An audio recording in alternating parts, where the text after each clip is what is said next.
Welcome to I Love My HBCU ?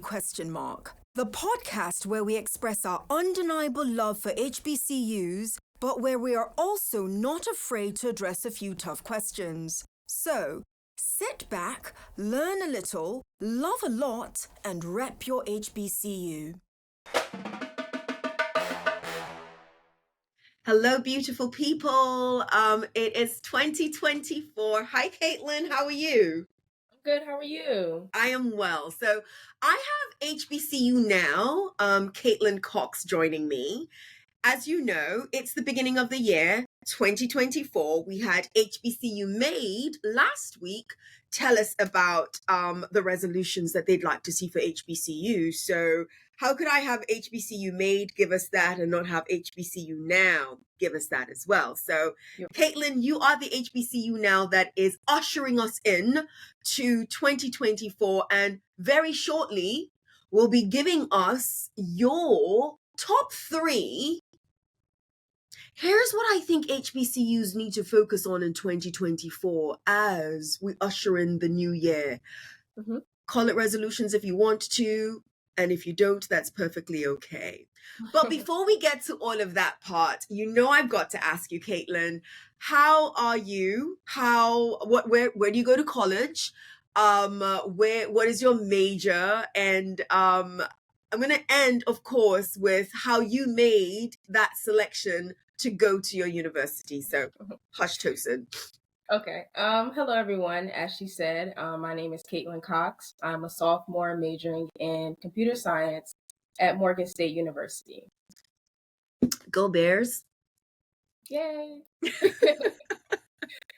So yes, how did you make your selection, your college selection journey? How did you end up with Morgan State University?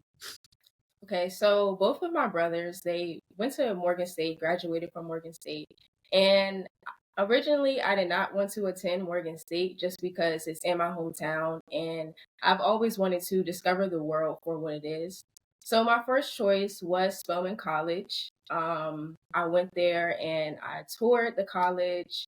I fell in love with the college, and I didn't receive a lot of financial aid from Spelman.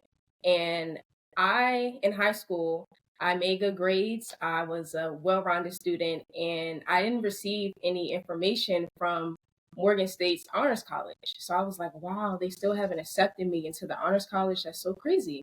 So I was so hound on Spelman. And after I left the tour of Spelman College, I was on the plane back to Maryland, and I received the email from Morgan State's Honors College, and they stated that I received a full ride scholarship. And I said, wow, how could I pass this up? So that is how I ended up at Morgan State University. Beautiful story. Spelman lost you, Morgan won you, which is lovely. But there's a recurring message here that we need to keep sounding the alarm on, and that is you cannot separate money from being one of the deciding factors as to how so many African Americans, I'm going to broadly say Black people. I cannot speak for every other group of persons, but I can definitely speak for Black people because I've spoken to so many of us now with regards to how they've made their college selection journey. More often than not, if it is not the top reason, it is absolutely the second reason. It's money. So, that should be giving a lot of us ideas. I know at I Love My HBCU LLC specifically, that has given us a couple of ideas with what we want to do in the future with regards to HBCUs. But I digress. That's not what this episode is about. This episode is about you giving us 2024 resolutions for HBCUs. But even before we get to that, rapid fire. If you've been watching, she said it. She's like, rapid fire. Absolutely. I have to bless you with a rapid fire segment. So are you ready? Yes. All right. 67 seconds on the clock after I read the first question. This is an easy one, I hope. Okay. Describe yourself in 3 words. Determined, faithful, and I would say charming. Charming. I like that. Determined, faithful, and charming. I like that. Okay. You're at your college graduation. You've got a couple more years before that happens, but you're at your college graduation. Who do you want as a commencement speaker?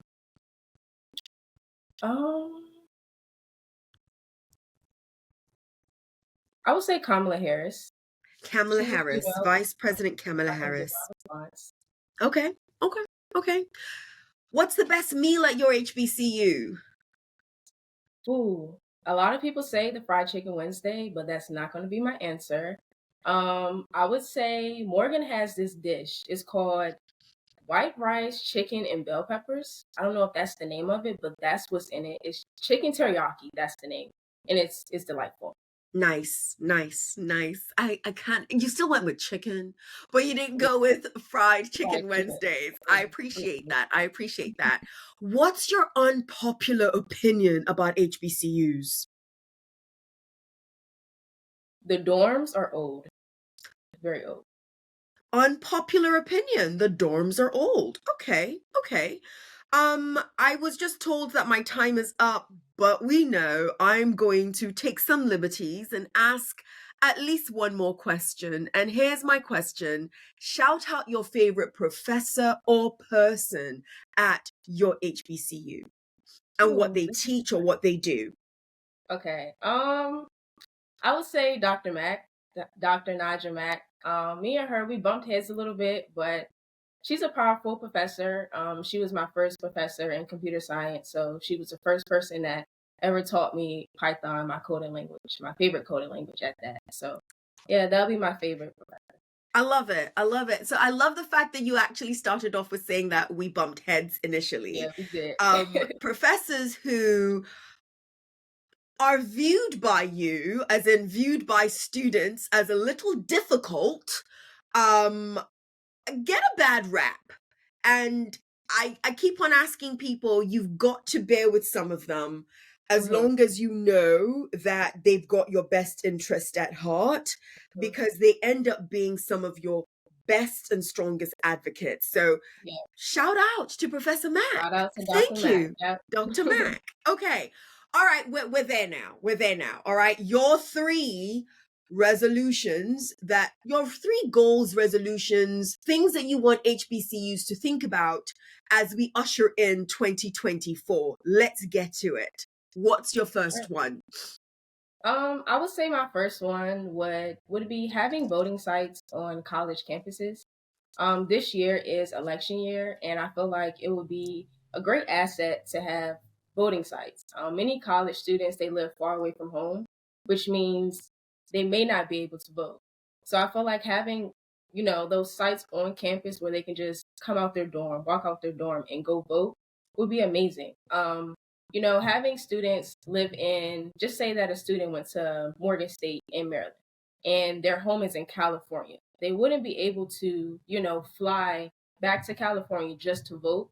And I don't feel like that's feasible. So I feel like that would be a great asset to have. And also educating students on the absentee ballots.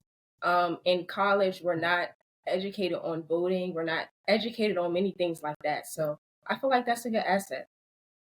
So I'm smiling because I get told all the time that students, Black college students, I get told this, that Black college students have a lot of opinions, but they don't really care about politics and they don't really care about the process. And I've just found that to be categorically wrong.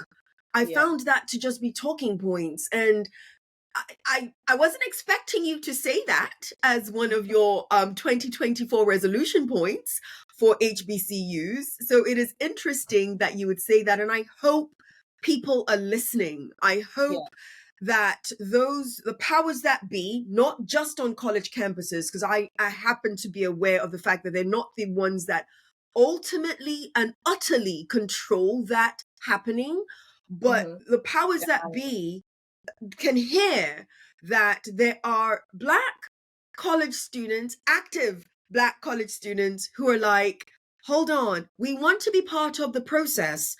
It's not always as easy for us to be part of the process. And here's the other part that I truly appreciated about your resolution or goal. educate us. Educate Yeah. us on different parts of the process, especially on absentee ballots, because Yes. you are right about this one thing. I know a lot of out of state students that end up not voting at all Because they because can't. they don't, because they can't, and because they don't know how. And it's, Mm-hmm. this is not a matter about smarts, guys. Before anybody starts, rattling off about, well, how could they not know this and how could they not know? It is not a matter of smarts. There are some nuances involved with absentee ballots that for some students, especially students voting for the very first time out of state, doesn't make it as easy for them to actually be part of the process. Katlyn, Mm-hmm. thanks. You shot right out. Thanks for that one. Okay. And okay. I was about to get excited because I know there's a project that I have coming up that has to do with politics, but not Mm-hmm. going to talk about it right now. Not going to talk about it right now. So what's your second one? My second one would be, I feel like HBCUs, they need to redefine the processes and procedures that administrative offices go through to solve the problem of college students. I feel like administrative offices should have a more efficient way of handling our requests. I often wonder, who do I hold accountable for the prolonging of my problems? One example would be, during midterms this past semester, I decided to change my major to cybersecurity. And like I said before, I am a computer science major. And computer science major is, well, computer science in general is full of software. So you're learning how, the software works, you're learning the back end of software, but you're not learning the security aspect of the software. And since I've been learning in the education realm, I've always been excited of, security in general. So I decided to change my major to cybersecurity. And the process has been long. I started this process November 30th, and my major is still computer science. No one has reached out to me to change my major. I submitted forms, I emailed different officials. I still have not received a resolution to this problem. School starts next week, and my schedule is still not it's not complete with the cybersecurity courses that I would like to take. So I just feel like, who do I hold accountable for this problem? That's my resolution. So I'm sorry, but that's one thing that I would like to be, helped with. so, so ah. So the heavy breathing that's coming from me isn't about listen, it's the resolution you want. Not only do I honor and appreciate it, I agree with some of it. I do. The heavy sigh and breathing is, I wish it were the first time we've heard this. I wish it would be the last time we've heard this.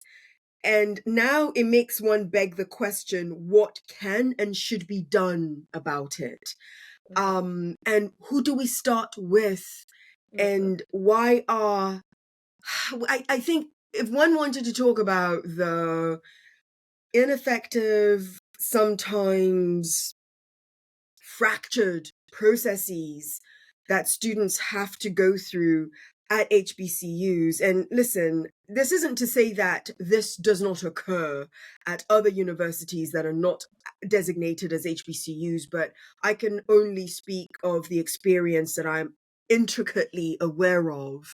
And so that seems to be a consistent issue that keeps coming up when we speak of HBCUs.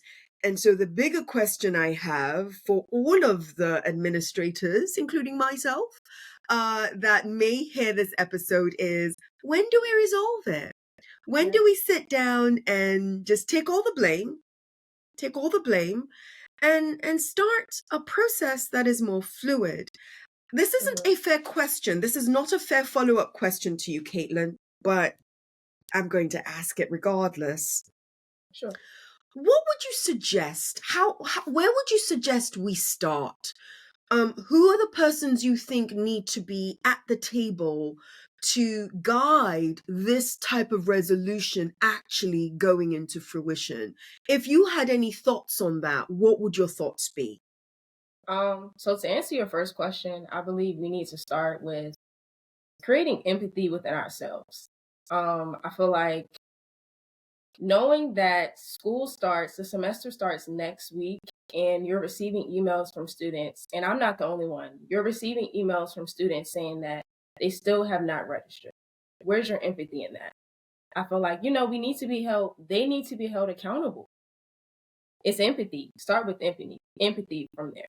That's the first thing that I think needs to be happen. It needs to be created in some sense or form. And who would I like to be at the table?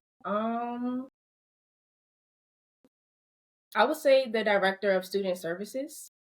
Student services are supposed to help the students at the college, so I feel like they would need to be there. Maybe the president of the university. That's my answer. So I'm gonna push you even further, ever so slightly. So I am an administrator and professor at Morgan State University. You happen to be a student at Morgan State University. Morgan State University does something, I think, well, and that is there is a presidential town hall that occurs at every single semester without fail. Morgan State University holds a president's town hall, and it's a twofold event. It provides updates to the students at large, for those who attend, not just the students, that's not fair, for the general Morgan community, all stakeholders. It provides updates on what the university is doing, how it has resolved some issues brought up in the past. But then the second part that I'm aware of, because I attend every last one of them, I was about to say I'm required to. Let me not say I'm required to. I gladly attend each and every one of them. Okay. The second part of the town halls is to address any questions that students might have. And I promise you, Katlyn, I am not putting you on the spot, but I have a twofold part to this question. Have you heard issues like this brought up at the town hall before? And do you think persons like you, since you don't know who to address these issues with and you're waiting on responses, do you think that would be a platform, number one, that you could use? Because here's the only reason why I'm suggesting this, and I'm not just suggesting this to a Katlyn, I'm suggesting this to any HBCU student where their university might have a platform such as an open forum for students to bring forth some of their issues. I think it allows you to have a visible person to hold accountable, so that the next time there's a town hall and that issue still remains, you can bring it up and say, hold on, President so-and-so, the last time that I was here at the town hall, I laid out a issue that is problematic, not just for me, but for other students like me.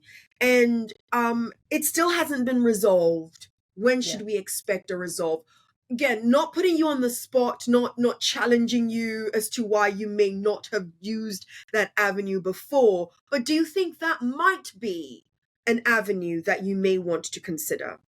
Yes, I definitely think that's a great avenue to consider. Just because I have direct access to the president. The president is at the town hall, so I'll definitely be able to speak to him. But for example, I completed a change of major request form, and on the form it said that I should receive feedback in 30 days. I received feedback in 30 days, and it stated that my major was changed. But once I went into WebSys, it stated that I was still a computer science major. So I sent, I took a screenshot of the confirmation form and I sent that to one of my advisors. And they said that I received that email or that message in error. So I would definitely like to speak to the president or anyone of higher officials that oversees the change of major request forms to understand the process that they go through to change a student's major. I would definitely love to speak to someone on that. I just put that out there as a possibility. No, I'm that's not saying that that's the I one you agree. should use, but I'm just putting it out there as a possibility because accountability matters. Yeah. And especially, I like to say this, and it is the truth. Without students, we do not have a university.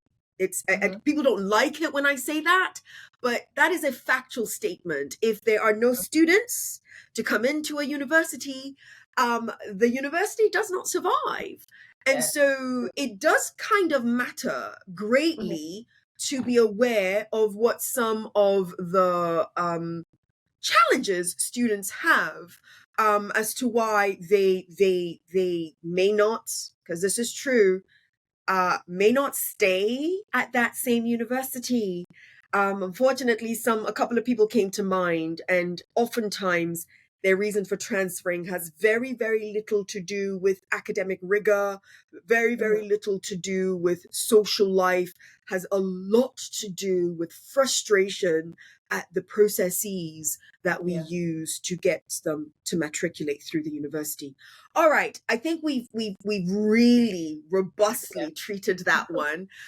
Do you have any other resolutions that you would like HBCUs at large, not just Morgan State University, but HBCUs at large to consider as we usher in 2024?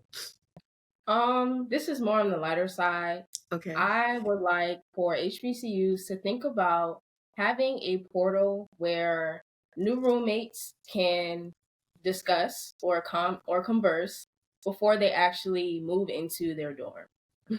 I feel like meeting someone on the first day that you don't really know, that you're going to have to live with them for an entire semester, you should at least get to know them before you actually move in. Katlyn, I have an idea. Mm. Do you know what that idea is? Yeah. She's like, no, what is it? Katlyn, you might have a business that you might want to consider. It might be an app, but there's an idea here. There's an idea. The minute you said it, my heart warmed up.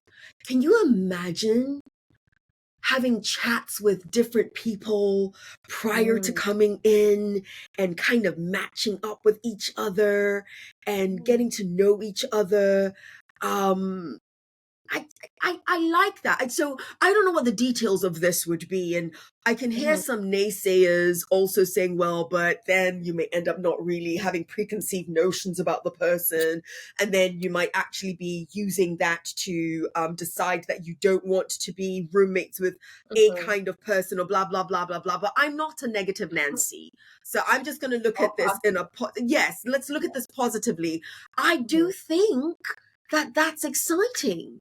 And I do think that you might be the right person to actually put an app together or a portal together that you don't just give to HBCUs, but you give to a bunch of other universities. Katlyn, let's keep this under wraps. Let's keep this under wraps. Let's brainstorm on this and develop something. You've got something here. You've got something here. I have the background too. That is why I'm suggesting you. That is exactly why I'm like, hold on, idea for Katlyn. Yeah. Thank you. Okay. This is good. That's a good one. That's a good. Okay. Let's move on. Let's move on to another resolution because this one's for you. That one's for you. Do you have any other resolutions that you would like HBCUs to think of in 2024 as we usher 2024 in? I don't have any more resolutions. That is all I really thought of. Okay. No worries. So, Katlyn, shifting gears ever so slightly, you watch I Love My HBCU ? You have been a listener, and I appreciate you for being one of our most amazing audience members who is now a guest on our show. Manifest with us and dream with us. If you could pick 3 to 5 people that you would love to see us have a conversation with on I Love My HBCU ? Who would you say? Who would you throw at us? Who would you love us to see? Who would you love to have us converse with in Okay. 2024? Um, Come on, I'm manifesting. I would say you probably don't know her, but her name is Megan Thee Stallion. She went to Texas Southern University, and I would love to hear how she's also a female rapper. I would love to hear how she balanced her career and also attending college. Her bachelor's was in health administration, so it doesn't really correlate. The rapping and health administration doesn't correlate. But I would love to hear how she balanced her life, the college life, the high life. I would love to just have a conversation with her. I unfortunately I missed the name, but I'm guessing who it is based on Texas Southern University and Health Administration. But what was the name again? Megan the Thee Stallion. That's, oh my gosh, Tosin, you're about to age yourself. That's the young lady. There was a summer that was dedicated to her. You said a song. A summer. There was a summer. There was a summer that was Sorry, the gosh, volume went out. no worries. There's a summer period. There was a summer that all I heard was Megan Thee Stallion. Yes, I think it was 2019 or 2021. Was But it a I think song that's or when she something? came out. Yes. Um, I don't know the song off the top of my head. You I'm should so know sorry. this. You should I know know I this. should. I should. But I would love to. I would love to have her on the podcast. Absolutely. So, listen, Megan Thee Stallion, if you hear us, forgive me, Tosin Richard, for not I know who you are. I really do. But I don't remember. I just know there was a summer that all I heard my students say was Megan Thee Stallion, Megan Thee Stallion, Megan Thee Stallion. So gorgeous young lady. But I wish I remembered the song that made her so popular that all of my students were singing. Okay, I just embarrassed myself and Yeah. absolutely showed my Okay. age. And yeah, you embarrassed yourself more, Katlyn, I because know. you're of the age where you should Yes. know the song. Yes. After this, I'm going to look up the song because I definitely Absolutely. will. Yeah. Absolutely. Okay, who's next on your list? So Megan Thee Stallion, pick up our phone, call when we call. Who's the next person? I would say Chai Hymin. You guys probably don't know her. She's a content creator on TikTok. She gives advice on surviving the HBCU life. She's a Wow. student. Yeah, she's a student at North Carolina A&T. I believe she's a junior. Yeah, she just gives advice on the homecoming life, the dating scene, how to save and budget your money. And you can tell on her profile that she just exemplifies the HBCU life. So I would definitely love to have her on I Love My HBCU. Question mark. Chai Hymin, we're Yes. reaching out. You're Yes. giving us, listen, you're giving us guests. I should do this with everybody, right? Ask them who they want to see on the show and then just reach out to those people. I love it. Okay. All right. Who's next on your list? My last one would be Wale. He attended Bowie State University and Virginia State University. And he's also from DC, so he's close to my home. So I would love to hear his journey in college, also how he balanced, the hip hop life and also college. I'm getting a theme with you here, at least with your first and your third. You like music. Yeah, I love music. How did I not ask her that song? I've got one more song. I've got one more question for you. More question for you. But not yet. How could I not ask her that? So I'm hearing a theme. Megan Thee Stallion, music, hip hop seems to be the genre that you might like. I'm not assuming. I'm just putting it out there.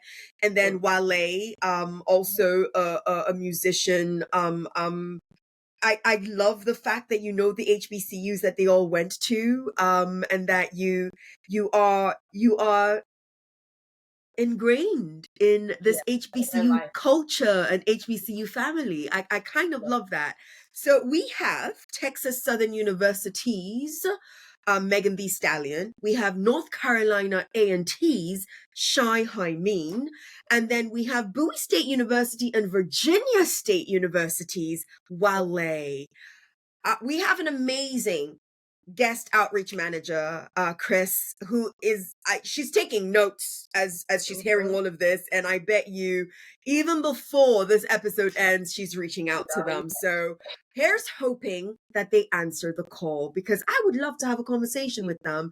And I would thank you, Katlyn Cox, for actually suggesting that they would be great additions to our I Love My HBCU conversations.